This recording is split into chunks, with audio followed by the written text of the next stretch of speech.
क्योंकि फिर ऑडियंस का माइंड डाइवर्ट हो जाता है। चलो चलो पीछे थोड़ा तेज तेज।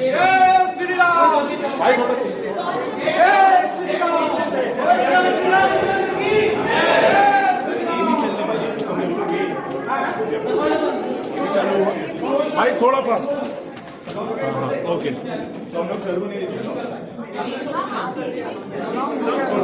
चलो चलो भाई भाई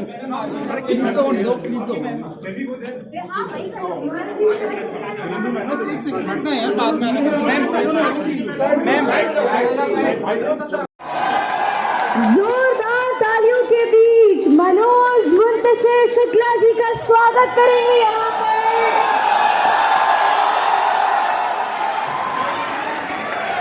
तालियां बजती रहनी चाहिए, तालियों की गड़गड़ाहट कम नहीं होनी चाहिए।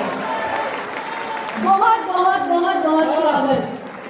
और यहाँ पर मैं पंकज अग्रवाल जी से निवेदन करूंगी कि वह मंच पर आकर मनोज जी का स्वागत करें। और दैनिक जागरण से रवि पांडे जी से निवेदन करूंगी कि वह भी मंच पर आकर मनोज जी का स्वागत करें। अंशु अग्रवाल जी भी मंच पर आए, कार्तिकी अग्रवाल जी भी मंच पर आ जाए।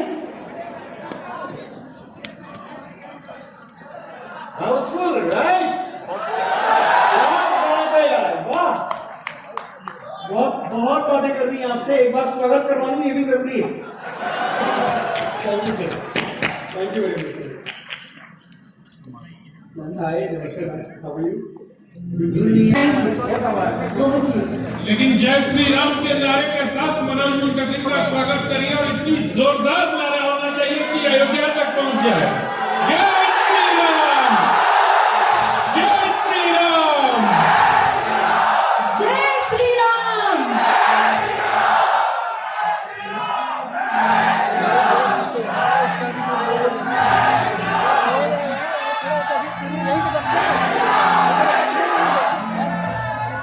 देखिए क्या बात है, जिस देश में श्री राम का उत्सव मनाने के लिए इतने लोग एकजुट हो जाएं, उस देश का नाम भारतवर्ष के सिवाय कुछ और नहीं हो सकता। भारतवर्ष को मेरा प्रणाम। मैं बहुत बहुत आभारी हूं कुछ लोगों का, कुछ संस्थाओं का।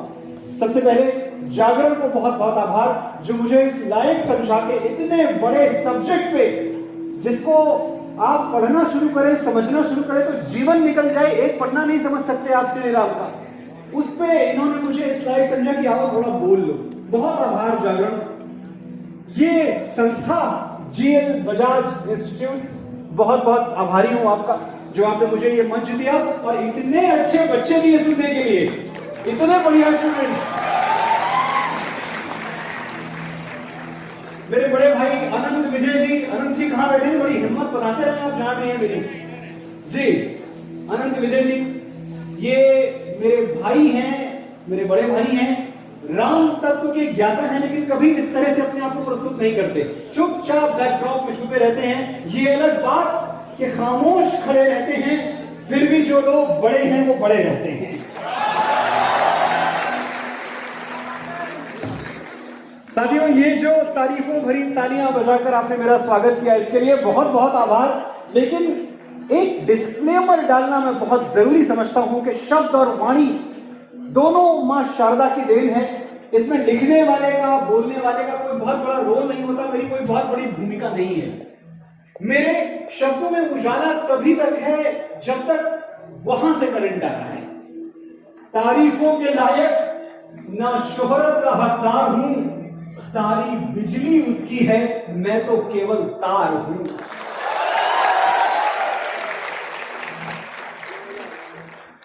और ये जो कुर्सियां आपने भरी हैं, वाह, मैं देख रहा हूं इस कोने से लेकर उस कोने तक, प्रथम पंक्ति से लेकर अंतिम पंक्ति तक आपने ये सभागार भर दिया।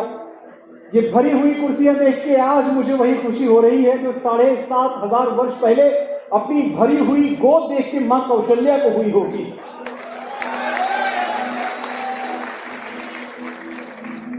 ये भरी हुई कुर्सियां मुझे वही आनंद देती हैं, वही खुशी देती हैं जो मेडल से भरा हुआ अपना सीना देखकर एक फौजी को, एक जवान को होती है, या फसलों से भरा हुआ अपना खेत देखकर एक किसान को होती है। मेरे जीते हुए मेडल भी आप हैं, मेरी बोई हुई फसल भी आप हैं। मैं चाहता हूं एक बार अपने अभिनंदन में जोरदार तालियां बजाएं।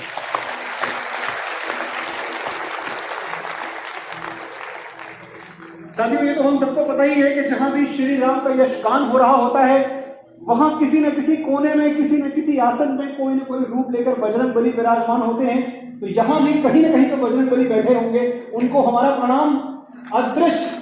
अदृश्य हैं पर हमें दिखाई दे रहे हैं। सिंदूर तन पे मल के ज्वाला से जगमगाएं, कानों के दोनों कुंडल तारों से झिलमिलाएं, संभव नहीं हमारे ये पांव लड़खड़ाएं, थामे हुए हैं हमको हनुमान की भुजाएं। बोलो पवन पुत्र हनुमान की। कुछ बच्चे मुझसे पूछते हैं, मैं युवाओं से बहुत इंटरेक्ट करता हूं, बड़ा सम्मान है मेरे मन में युवाओं का, क्योंकि उनसे सीखने को बहुत कुछ मिलता है। कुछ बच्चे मुझसे पूछते हैं कि एक बात बताइए, अब हम 2024 में हैं, हम मंगल पे जीवन खोज रहे हैं, एक 7,500 साल पुरानी कहानी आप हमें बार बार क्यों सुनाना चाहते हैं, क्या जरूरत है? और मैं हमेशा कहता हूं कि 2024 में हम मंगल पे जीवन खोज रहे हैं, और त्रेता युग में भगवान श्री राम ने जीवन में मंगल खोज लिया था। इसलिए ये कथा सुननी जरूरी है। हम बहुत आगे जा चुके हैं, बहुत आगे निकल चुके हैं। हमने पक्षियों की तरह आकाश में उड़ना सीख लिया, हमने मछलियों की तरह समुद्र में तैरना सीख लिया। अब एक ही चीज सीखनी बाकी है, हम इंसान की तरह जमीन पे रहना सीख जाएं। और ये हमें कौन सिखाएगा? ये हमें भगवान श्री राम सिखाएंगे। मैं बार बार ये बात कहता हूं और अपनी ऑब्जर्वेशन के बल पे कहता हूं, लिखी पढ़ी बात नहीं कहता। हर समस्या का, हमारी हर प्रॉब्लम का सॉल्यूशन राम है। बस हमें एक बार गहराई में उतर के राम के तरीके से सोचना है, अपने अंदर मानस को जगाना है, हर समस्या का हल मिलेगा, हर सवाल का जवाब मिलेगा। और ये जो दुनिया है हमारी, जिस दुनिया में मैं और आप सांस ले रहे हैं, पैराडॉक्स से भरी हुई दुनिया, विडंबनाओं से भरी हुई दुनिया, जब मैं आपसे कहता हूं सॉल्यूशन राम है, तो पहले ये जानिए कि सॉल्यूशन तो राम है, पर प्रॉब्लम क्या है? प्रॉब्लम यह है कि ये दुनिया जो हमने बनाई है, ये जिंदगी जो बड़े जतन से कमाई है, इसमें रफ्तार तो भरपूर है, पर न ठहराव है, न गहराई है। ये वेदना आप तक पहुंचेगी, आप मानेंगे इस बात को, कि आसमानों से जुड़ने की जिद में हम अपनी जमीनों से टूट गए। सफलता और सुख में अंतर है, कामयाबी और खुशी में फर्क है, ये समझाने वाले बुजुर्ग कहीं बहुत पीछे छूट गए। हमने पेंट हाउस बना लिया, लेकिन इतनी फुर्सत कहां के बच्चों के साथ रेत के घरौंदे बना पाए। कलाई पर 4 लाख की घड़ी पहन ली, और वक्त इतना भी नहीं कि 4 पल अपनों के साथ बिता पाए। आज हम बिल गेट्स और जो बाइडेन को तो पहचानते हैं, लेकिन अपने पड़ोसी को नाम से नहीं जानते हैं। और सोच इतनी बदल गई है कि दादा पत्थर को भगवान मानते थे, हम भगवान को पत्थर मानते हैं। गुरु की जगह हमने गूगल को दे दी है। जो गूगल कहे वही सत्यम शिवम सुंदरम है। तभी तो आज हमारे पास जानकारी ज्यादा है और समझदारी कम है। जो लॉकर में बंद नहीं होती वो भी तो दौलत है। ये जरा सी बात हम खुद को समझा नहीं पाए, मून और मार्स तक जा पहुंचे, लेकिन सगे भाई से मिलने दूसरे शहर तक जा नहीं पाए। बड़े बड़े अरमान पूरे कर लिए, छोटी छोटी आरजुएं हाथ मलती हैं। कभी घर से निकलते हुए मां की दुआएं साथ चलती थी, अब ब्लड प्रेशर की दवाएं साथ चलती हैं। एक वो भी दिन थे जहां थक गए वहीं सो गए, और आज लाखों का मैट्रेस है, लेकिन गहरी नींद में सोए महीनों हो गए। दिखावा ऐसा कि हम टूटे हुए पैरों में ब्रांडेड जूते कसते हैं, और अदाकारी ऐसी कि अंदर जितने ज्यादा आंसू भरे हैं बाहर उतना ही जोर से हंसते हैं। इस डिजिटल दुनिया में कहां ढूंढे मां की चिट्ठियां, कहां चली गई बाबूजी के तार, कहां खो गए। फेसबुक पर 4000 फ्रेंड्स हैं, लेकिन जो एक आवाज पर दौड़े चले आते थे वो 4 यार कहां खो गए।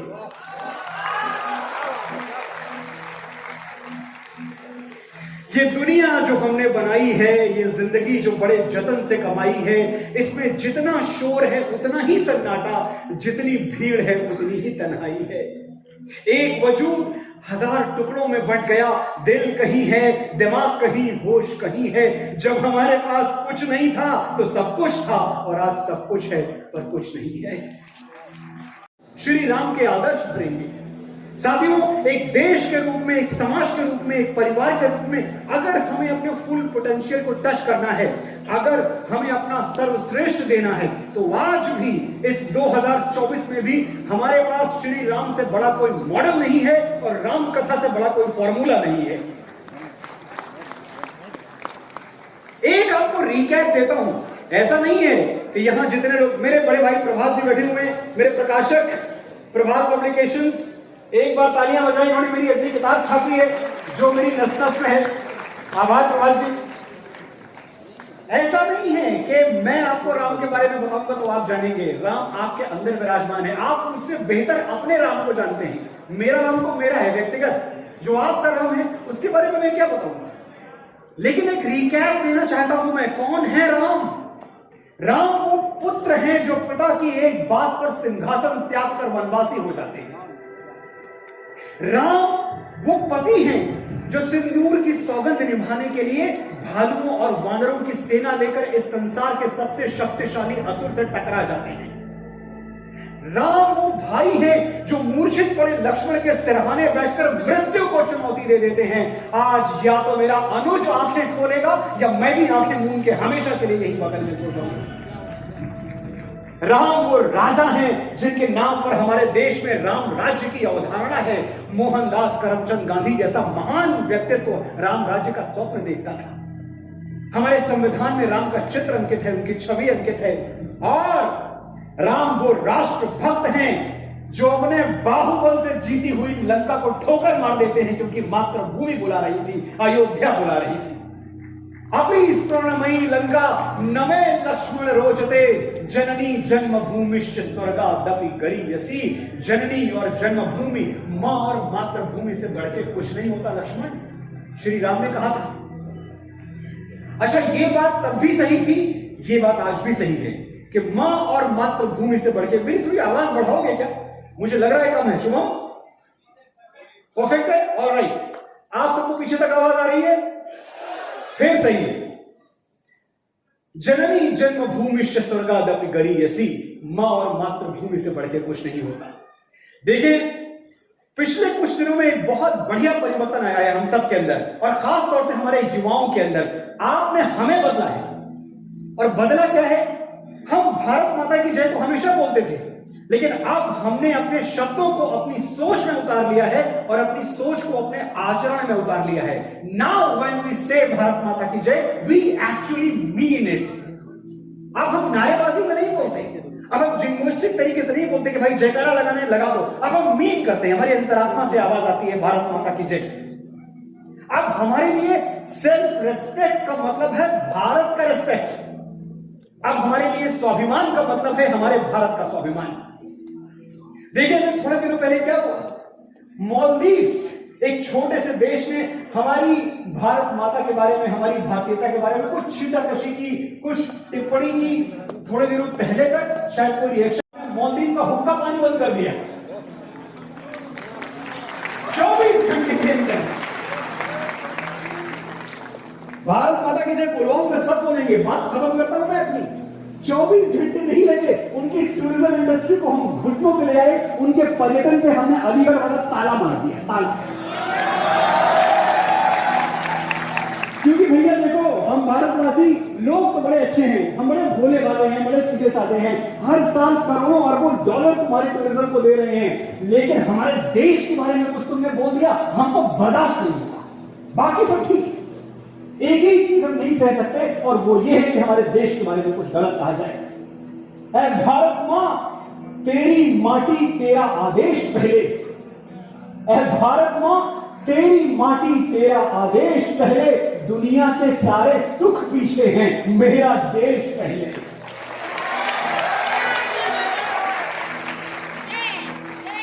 और जब हम कहते हैं मेरा देश पहले, जब हम कहते हैं, एक चीज मैं बार बार सोचता हूं कि ये तमाम देश जो हमको थर्ड वर्ल्ड कंट्री कहते रहे, बहुत जमाने तक कहते रहे, जो राम और रामायण की इस धरती को समझ ही नहीं पाई कि ये धरती है क्या, एक बार आज आपकी ओर से, इस देश के नौजवानों की ओर से पूरी दुनिया को अपना परिचय देना तो बनता है। अगर आप कहें तो परिचय दे दूं मैं आज सबको। देखो हमारी ओर, पहचानो हमें, हम वही हैं जो बाण भेद के धरती से धारा निकाल दिया करते थे। श्री राम के लिए तालियां बजा सकते हैं आप।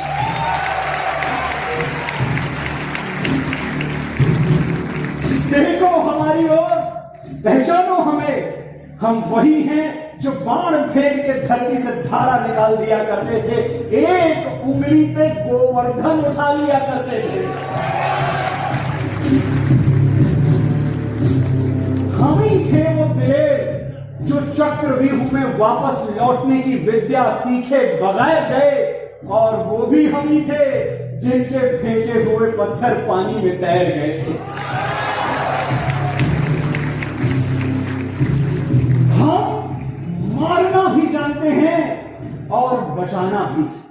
हमने दुश्मनों के लिए फाइटर जेट्स बनाए, संगीन बनाई, और जब जिंदगी की सांस टूटने लगी तो हम ही ने वैक्सीन बनाई और लिख दिया उस वैक्सीन पर सर्वे संतु निरामया, यानी ईश्वर सिर्फ हम पर ही नहीं, हर किसी पर, प्राणी मात्र पर करे दया। हम जाबाज हैं, जियाले हैं, आंधियों से खेले हैं, बिजलियों के पाले हैं, हम शांति का सवेरा है, मानवता के उजाले हैं। देखो हमारी ओर, पहचानो हमें, हम भारत वाले हैं।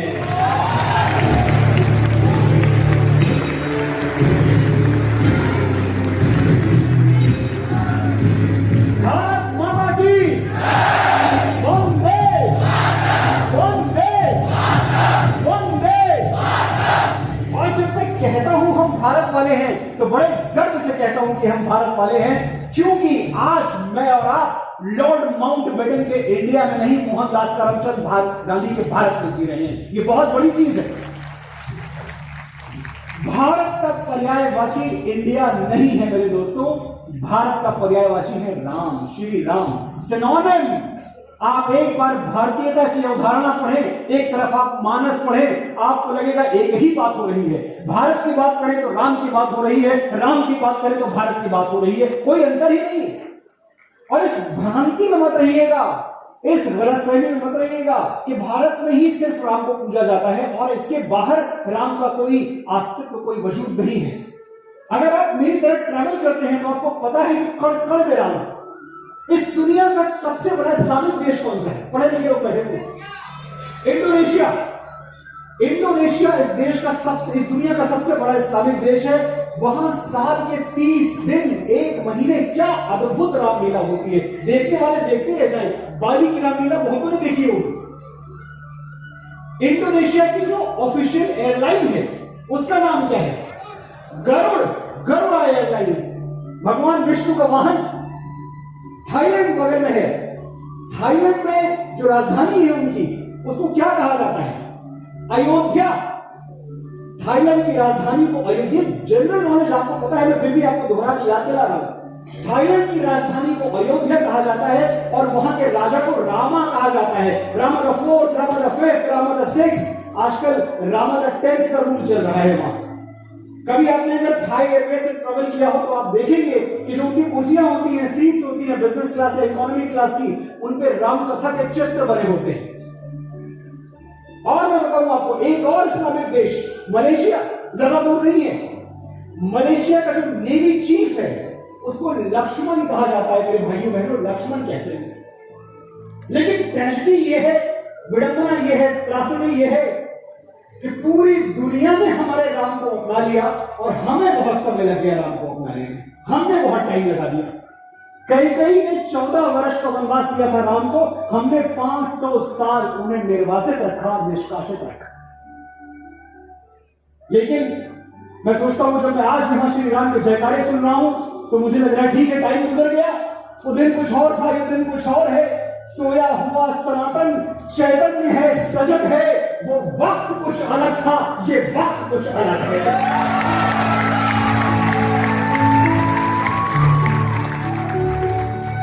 22 जनवरी गिनती के दिन बचे हैं।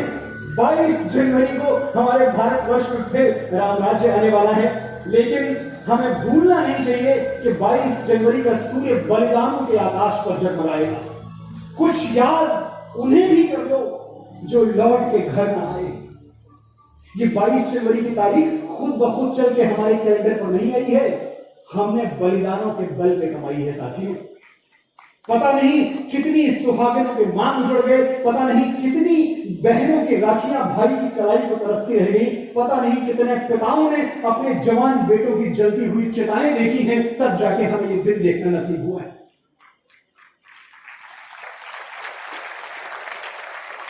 आज हम उन क्रांत सेवकों को कैसे भूल सकते हैं जिनकी बदौलत ये तारीख आ रही है, ये सूर्योदय हो रहा है।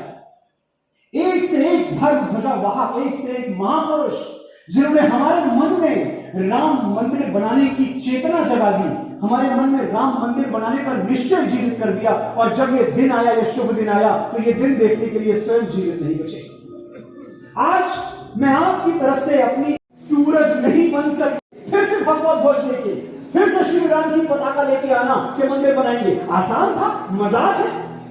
जेनोसाइड देखा है हमने, नरसंहार देखा है। वो नरसंहार देखने के बाद फिर से हिम्मत आई। और कभी कभी मैं अपने आप से पूछता हूं कि हिम्मत आई कहां से होगी।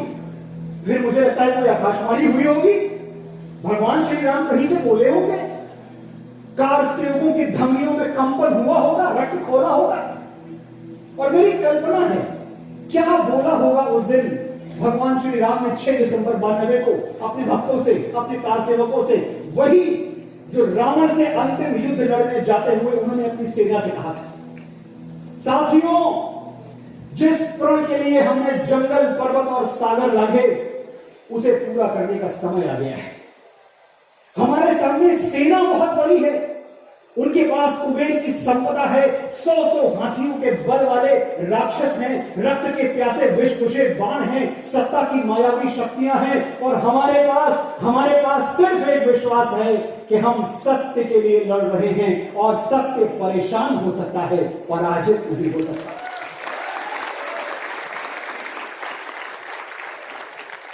लेकिन सत्ता और सत्य की लड़ाई कभी आसान नहीं होती। ये लड़ाई भी आसान नहीं होगी। लाशों से पटी हुई रणभूमि में अपने साथियों को पहचानना आसान नहीं होगा। कई बार विश्वास तोलेगा, कई बार तलवार की मूठ पर हाथों की पकड़ ढीली हो जाएगी, कई बार धनुष की डोरियां चढ़ाते हुए कलाइयां कपकपाएंगी, कई बार लगेगा कि बस अब और नहीं लड़ सकते। लेकिन तलवार छोड़ने से पहले, धनुष की डोरी तोड़ने से पहले, वापस लौटने से पहले एक बार सोचना, क्या कहोगे उन रास्तों से जो आते हुए तुम्हारे पांव चूम रहे थे? क्या जवाब दोगे उस मां को जिसने माथा चूम के विजय श्री का आशीर्वाद देकर तुम्हें भेजा था और कहा था बेटा जाओ राम के काम आओ? कैसे आंखें मिलाओगे अपने उन पितरों से कि उस दिन धर्म ध्वजा क्यों नहीं लहरा पाए, और नहीं लहरा पाए तो जीवित कैसे लौट आए? ये मेरी लड़ाई थी, मेरे निर्वसन की लड़ाई थी जिससे तुम सब जुड़ गए। मैं बहुत आभारी हूं।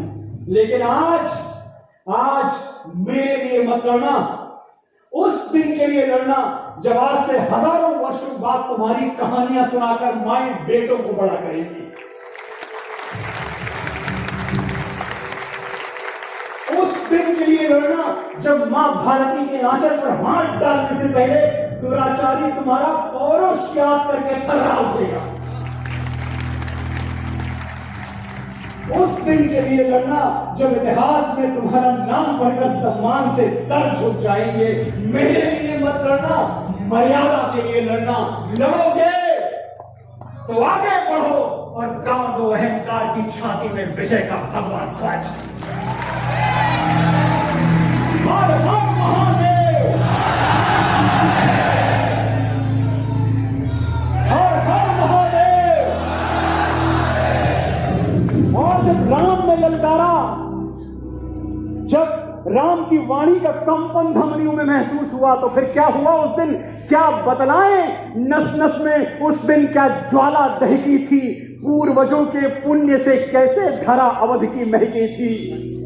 6वीं तारीख दिसंबर की और खून में जून की गर्मी थी। यहां सत्य का शंखनाद, वहां सत्ता की हठधर्मी थी। याद आज भी वो ललकारे, वो संतों की वाणी है, जिस हिंदू का रक्त न खौला, रक्त नहीं वो।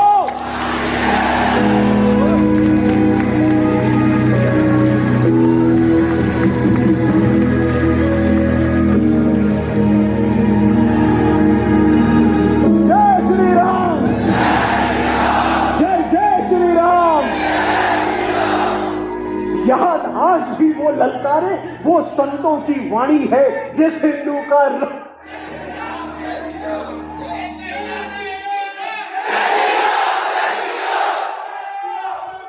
जय श्री राम, जय श्री राम।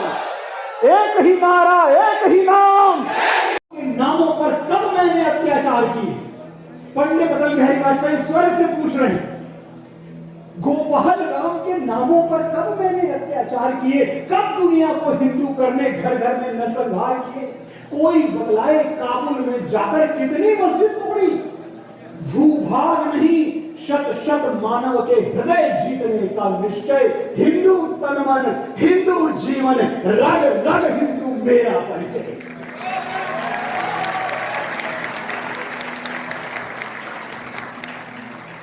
साथियों, राजनीतिक आजादी तब तक अधूरी है जब तक उसमें सांस्कृतिक आजादी का समावेश नहीं हो जाता। 15 अगस्त 1947 का बहुत बहुत बहुत मान है हमारे मन में, लेकिन मैं मानता हूं कि 15 अगस्त 1947 को स्वतंत्रता के यज्ञ का शुभारंभ हुआ था। 22 जनवरी 2024 को उस यज्ञ की पूर्णाहुति होगी।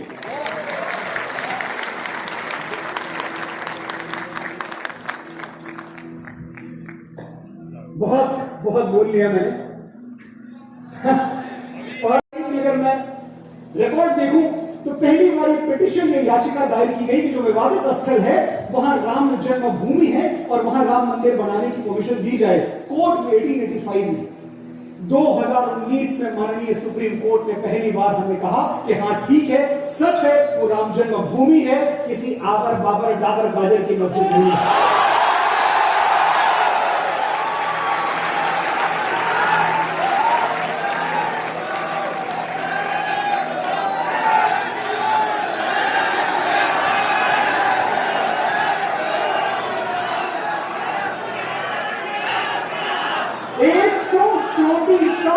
साथियों, 1885 से 2019 134 साल हम अपने ही देश में ये सिद्ध करते रहे कि पहले राम हुए थे कि पहले बाबर हुए थे। हम ये सिद्ध करते रहे कि पहले कलयुग आया था कि पहले त्रेता आया था, पहले समरकंद बसा था कि पहले अयोध्या बसी थी, पहले बाबर नामा लिखा गया था कि पहले वाल्मीकि रामायण लिखी गई थी। ये सिद्ध करते रहे 134 साल। अदालतों में सरकारी वकील साहब बड़ा पकड़ के पूछते थे, what is the proof Ram existed? There is no proof anywhere. You can't prove that Ram existed. Yes sir, we cannot prove Ram existed. साल में 3 बार जो छुट्टी लेते हो, दशहरे की, दिवाली की, रामनवमी की,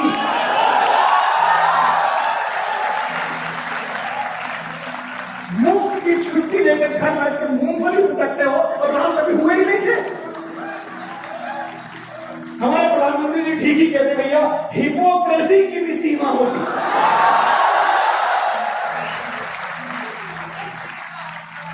और साथियों, सहन शक्ति की भी सीमा होती है। ये सीमा कई बार हमारे साथ पार हुई, लेकिन इतिहास उठा के देखिएगा, आपको एक एग्जाम्पल इस देश में ऐसा नहीं मिलेगा जब किसी हिंदू ने पलटवार किया हो, जब किसी राम भक्त ने किसी की जान ली हो। इसी में तो हम गर्व करते हैं, कभी नहीं किया हमने ऐसा। और फिर भी हमें असहिष्णु कहा गया, एक वर्ड बड़ा फ्लोट कर दिया गया और लोगों के लिए, ये जो बच्चे बैठे हुए हैं, आपका माइंड डाइवर्ट करने के लिए शब्द आपको दे दिया गया हिंदू फोबिया।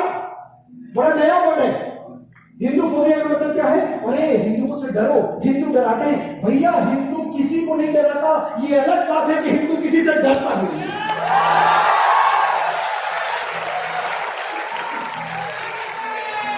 इनसे, उनसे या आपसे नहीं डरते तो हम किसी के बाप से।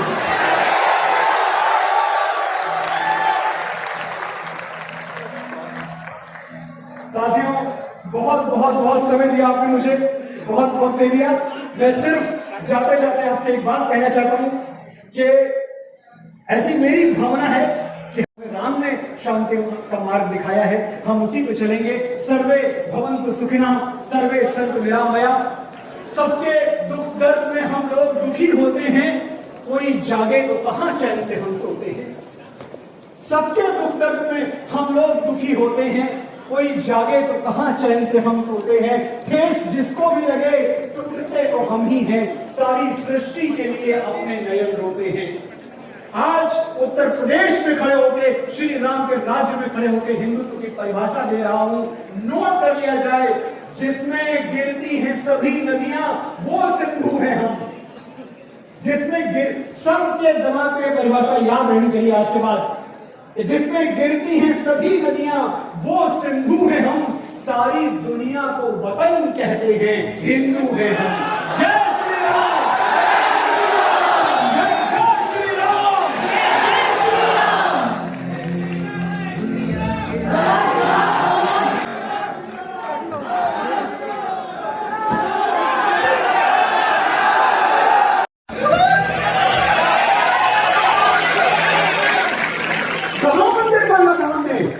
अयोध्या में, भाई अयोध्या में तुमको दे देना चाहिए था, हाथ जोड़ के देना चाहिए था, हमारी शराफत के बदले देना चाहिए था, हमारी शांति प्रियता के बदले देना चाहिए था।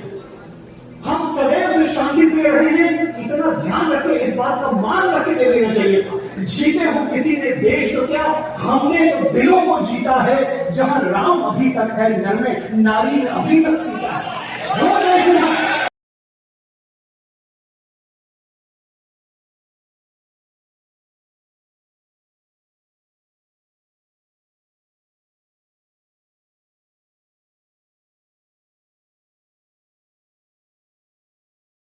सभी नदियां वो सिंधु हैं हम, सारी दुनिया को वतन कहते हैं, हिंदू हैं हम।